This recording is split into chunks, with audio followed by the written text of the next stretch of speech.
Fontes de alimentação. As fontes de alimentação são circuitos que transformam tensões alternadas da rede elétrica e as convertem para tensões contínuas, para que possa alimentar um outro circuito que necessitará dessa tensão contínua para funcionar. Essas tensões, que normalmente são ou 110 volts alternado ou 220 volts alternado, a depender da região onde o circuito será colocada para funcionar. Como, por exemplo, fontes que alimentam placas de notebooks, onde a tensão de rede é convertida para uma tensão contínua de, normalmente 19 volts contínuos. Há duas formas básicas de se construir essas fontes, através de fontes lineares ou fontes chaveadas ou SMPS, Switching Mode Power Supply. Fontes de alimentação lineares. Fontes de alimentação lineares são mais simples de serem construídas. E também são menos eficientes que as fontes chaveadas. Por possuírem menos componentes no processo de conversão da tensão da rede elétrica, ou seja, serem mais simples. Analisando a imagem na tela, podemos ver no ponto 1, que é onde entrará a tensão da rede de 110 volts ou 220 volts. Essa tensão é reduzida pelo próprio transformador, funcionando como um abaixador de tensão, para aproximadamente a tensão desejada, por exemplo, 12 volts contínuos. Isso ocorre no ponto 2 do bloco, e essa tensão ainda é alternada, pois transformadores só trabalham com esse tipo de tensão, como vimos na aula de transformadores. Depois, ao passar pela ponte de diodos, haverá uma tensão pulsante positiva, conforme vemos no gráfico que representa o ponto 3, onde é retificada. No ponto 4, após passar pela filtragem, usando-se um capacitor eletrolítico, essa tensão é convertida para contínua, mas ainda haverá uma pequena variação na saída, nesse processo, sendo necessário a etapa de regulação, podendo-se usar um diodo Zener, que por fim, converterá a tensão em totalmente contínua. Para termos uma melhor compreensão, analisaremos as etapas do esquema de uma fonte linear que vemos na imagem.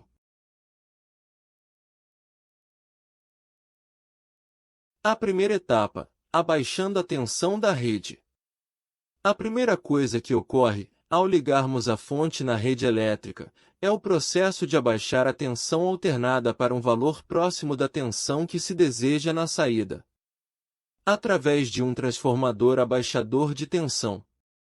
Para um transformador que pode trabalhar tanto com os 220 volts, como os 110 volts, usa-se uma chave seletora.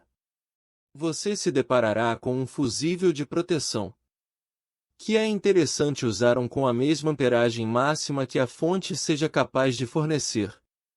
O papel do fusível é romper-se caso algum componente entre em curto-circuito, evitando assim um provável incêndio. Por isso, se você um dia for reparar uma fonte em que o fusível estava rompido, substitua-o por outro bom. Nunca faça um jumper.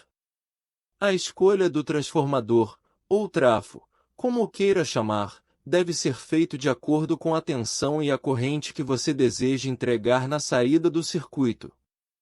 Transformadores comerciais normalmente vêm com enrolamento em sentido oposto, o que gera uma inversão de fase de 180 graus, mas isso não implica no funcionamento da fonte linear.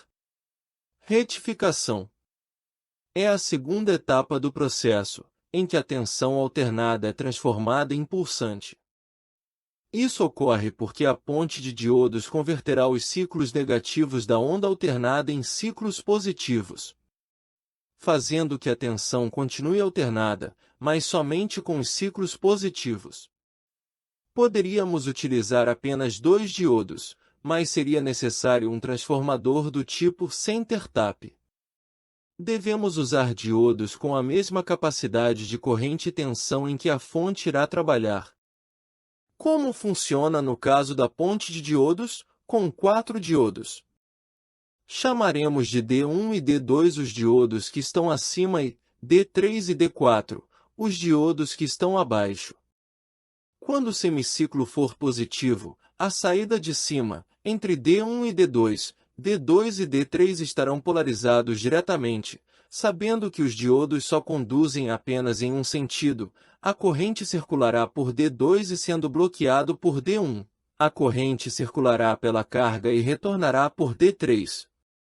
No caso quando estiver no semiciclo negativo, na parte de cima, entre D1 e D2, D4 e D1 estarão diretamente polarizados, e os mesmos conduzirão a corrente como na imagem. No caso a retificação ocorrer com trafo do tipo Center Tap, CT, pode-se utilizar apenas dois diodos. Como na imagem. Quando o terminal que chamaremos de A, o semiciclo for positivo, o diodo D1 estará polarizado diretamente, enquanto o diodo D2 estará inversamente polarizado. A corrente será conduzida pelo diodo D1, passando pela carga e retornando pelo CT. Quando o terminal A for negativo, o D1 estará inversamente polarizado e D2, diretamente polarizado, e por ele circulará a corrente que passará pela carga. Conforme a imagem. Filtragem. Após a retificação, ocorre a filtragem, que é quando a tensão pulsante se tornará contínua, mas havendo uma pequena oscilação, conhecida como tensão de Ripple. Esta etapa se utiliza um capacitor de filtro. Quanto maior for seu valor, menor a tensão de Ripple, podendo ser no mínimo recomendada, de 1000 microfarad. O mais importante na escolha de um capacitor é sua tensão de alimentação. No exemplo da imagem, usou-se um capacitor de 25 volts de alimentação, ao invés de 12 volts. Isso se dá porque, na saída do trafo, a tensão nominal é dada em valor eficaz, RMS. Assim, o circuito está fornecendo 12 volts RMS, o que equivale a 16,97 volts de pico, o pico máximo que terá o pulso da onda alternada. Vp igual VRMS, vezes raiz quadrada de 2. Se usássemos um capacitor de 12 volts, ele literalmente iria explodir. Por isso, ao escolher multiplique a tensão da saída do transformador pela raiz quadrada de 2, e opte por um valor de tensão para o capacitor, maior que a calculada. Regulação da tensão. Após a filtragem, como já falamos, haverá uma pequena oscilação chamada de Ripple. Para eliminar essa oscilação, pode-se utilizar três formas. 1 diodo Zener, caso a corrente máxima seja baixa. 2. Usando um circuito integrado regulador de tensão, da série 78XX, caso você esteja construindo uma fonte com uma tensão de no máximo 1 A. E 3. Usando um diodo Zener mais um transistor bipolar de junção, caso queira maior capacidade de corrente. O último capacitor é opcional, mas recomenda-se para ajudar na filtragem, apesar de ocorrer de forma mais modesta.